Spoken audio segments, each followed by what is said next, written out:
Assalamualaikum warahmatullahi wabarakatuh dan salam sejahtera. Perkenalkan, nama saya Khairul Syuib bin Khairul Azizi, pelajar 4 PSNP Pendidikan Jasmani 3.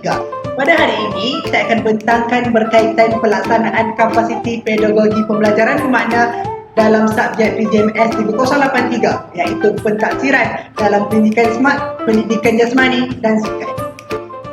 Bagi pelaksanaan KPBB pada kali ini, kami telah memfokuskan kepada idea ataupun idea utamanya yang melibatkan alam taksir. Bagaimana pelajar boleh menerapkan unsur pentaksiran dalam kehidupan seharian. Dalam subjek PJMS 3083 ini, pelajar didedahkan dengan pelbagai bentuk kemahiran. Antaranya ialah mentadbir bateri hujan, menganalisis data menggunakan statistik asas, dan yang ketiga, untuk mengelola secara berkumpulan. Daripada ketiga-tiga perkara ini, pelajar boleh menyatakan kepentingan pentaksiran dalam pendidikan jasmani dan sukan itu secara menyeluruh.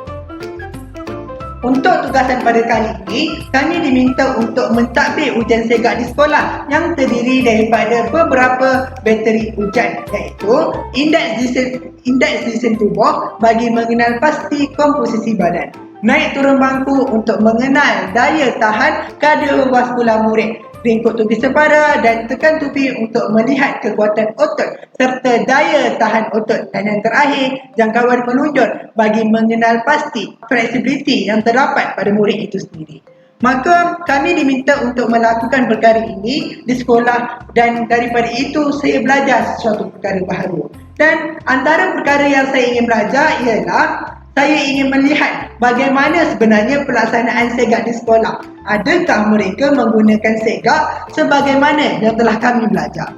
Dan bagaimana pula dengan pengurusan segak di sekolah? Bagaimana sekolah menguruskan segak ini secara menyeluruh? Dan perkara yang saya ingin belajar yang terakhir adalah sejauh manakah penglibatan murid dalam segak ini dan apa respon mereka? Untuk saya belajar ketiga-tiga perkara ini, saya telah melakukan beberapa perkara. Antaranya adalah melibatkan pemerhatian. Saya pergi ke sekolah dan saya perhatikan bagaimana guru-guru di sekolah mentadbir ujian segak ini, adakah mengikut spesifikasi yang ditetapkan atau sebaliknya.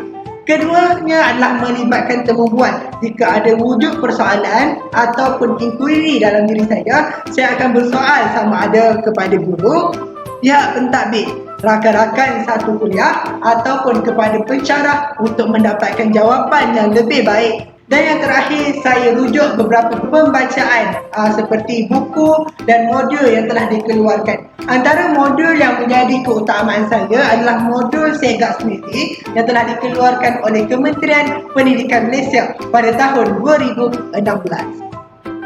Antara perkara yang saya belajar ialah realiti pelaksanaan segak di sekolah. Bila saya pergi ke sekolah, mereka tidak melaksanakan segak sebagaimana yang telah kami belajar.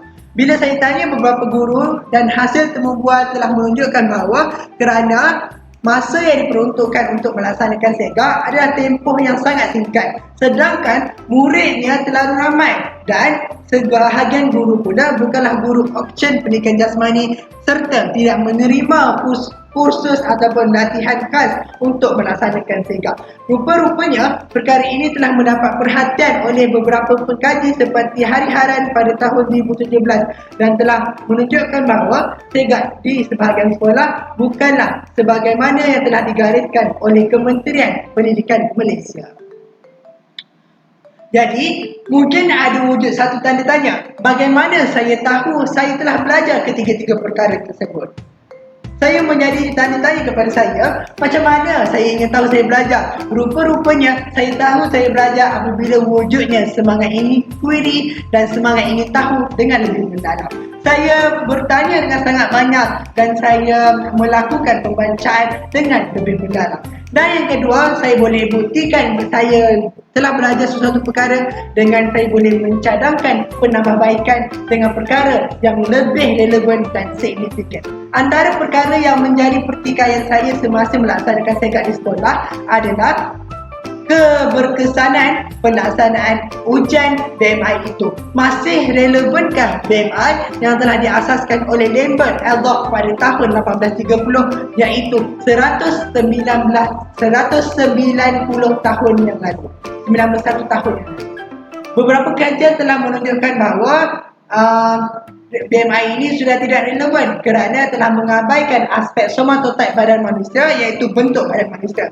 Dan menurut Barton 2010, BMI ini tidak mempertimbangkan aspek seperti jisim otot, jisim tulang serta jisim air yang terdapat dalam badan manusia. Dan untuk cadangan penambahbaikan, saya mencadangkan beberapa seperti penambahbaikan dari segi aspek pelaksanaan. Pada masa yang akan datang, apa kata sekolah melaksanakan segak ini dalam bentuk karnival? Maksudnya satu hari khas diperuntukkan untuk melakukan ujian segak daripada murid tahun 1 hingga murid tahun 6. Daripada pelaksanaan ini, bukan sahaja murid dapat terlibat secara aktif, namun masalah seperti kesuntukan masa, isu berkaitan lambakan murid serta kekurangan kepakaran guru dapat diselesaikan dengan lebih baik. Cadangan perbaikan seterusnya adalah melibatkan bateri ujian. Saya mencadangkan pada masa akan datang kita menggunakan ujian yang lebih relevan dan mempunyai nilai kesahihan yang lebih tinggi seperti ujian lipatan kulit. Ujian lipatan kulit ini bukan sahaja dapat mengenal pasti komposisi badan murid, malah dapat kita tahu peratusan lemak yang terdapat pada murid itu sendiri. Maka betullah KPBB ini merupakan salah satu elemen yang mengaplikasikan pengetahuan dan kemahiran sedia ada untuk meneroka perkara baharu agar permasalahan dapat diselesaikan. Dalam KPBB ini banyak perkara yang saya tahu dan banyak juga masalah saya terselesai.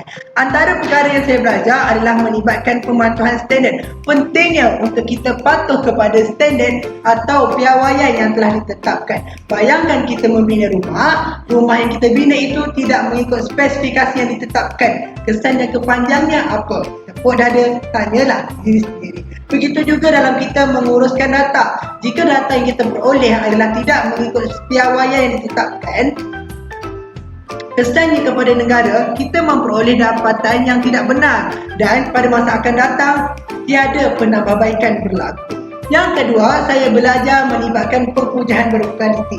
Walaupun pelaksanaan segak yang dilakukan adalah sama di setiap sekolah, namun dapatan yang diperoleh adalah berbeza-beza. Daripada kita menuding jari, cakap orang ni salah, orang ni betul, lebih baik kita duduk satu meja, kita berdiskusi secara ilmiah. Kita bincangkan kenapa perkara itu berlaku, kenapa wujudnya perlainan dapatan. Dan daripada situ, kita dapat perkara dan informasi yang lebih relevan mengikut perubahan semasa. Dan yang ketiga, saya belajar berkaitan pentingnya kemampanan kolaborasi. Cukup mustahil untuk kita berdiri sendiri menguruskan segak daripada awal sampai habis sendirian. Tuan-puan, melalui kursus KPBB ini, kursus PJMNS 1083 ini, saya belajar untuk sentiasa bertolak ansur antara satu sama lain, untuk kita sentiasa menghormati pandangan orang lain dan mengambil tindakan sewajarnya. Dan dari situlah saya belajar untuk pentingnya kemampanan kolaborasi untuk kita sentiasa bekerjasama antara satu sama lain. Maka tuan-puan, saya melihat KPBB ini memberi impak yang cukup signifikan kepada saya dan kepada rakan-rakan lain juga. Maka saya harap dari semasa ke semasa KPBB ini dapat dinaik taraf dan ditambah baik agar bersesuaian dengan perubahan era yang kian maju. Sekian saja daripada saya. Assalamualaikum warahmatullahi wabarakatuh.